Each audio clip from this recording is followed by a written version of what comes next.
বিয়ের আগে বউরে বলে দিবেন, শোনো বউ, আমি কিন্তু বড় তেড়া যুবক, আমি কিন্তু 2 নম্বর পথে কামাই করব না।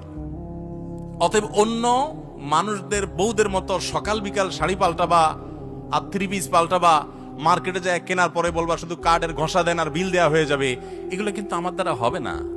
আমি কিন্তু হালাল খোর, আমি হারাম খোর না। বলা যাবে না ইনশাল্লাহ? হবু বউরে বলে দিতে পারবেন না?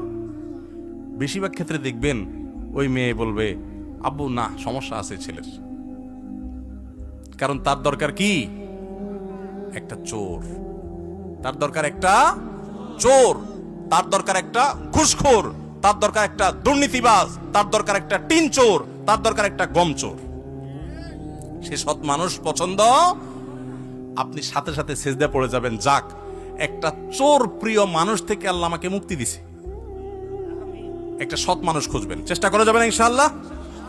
অসৎ হওয়ার জন্য যোগ্যতা লাগে না, অসৎ হওয়ার জন্য যোগ্যতা, চোর হওয়ার জন্য যোগ্যতা লাগে না, সৎ হওয়ার জন্য যোগ্যতা লাগে।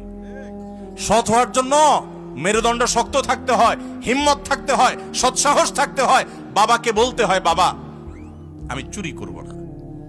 তুমি অসন্তুষ্ট থাকতে পারো, বাবা আমি 2 নম্বর জিনিস তোমাকে খাওয়াবো না। আমাকে অন্যদের উদাহরণ দিবা না, আমাকে সৎ মানুষের উদাহরণ দাও। যুবকরা বলা যাবে না বাবাকে ইনশাআল্লাহ? বেয়াদবি করা ছাড়া সুন্দর ভাই বলা যাবে না।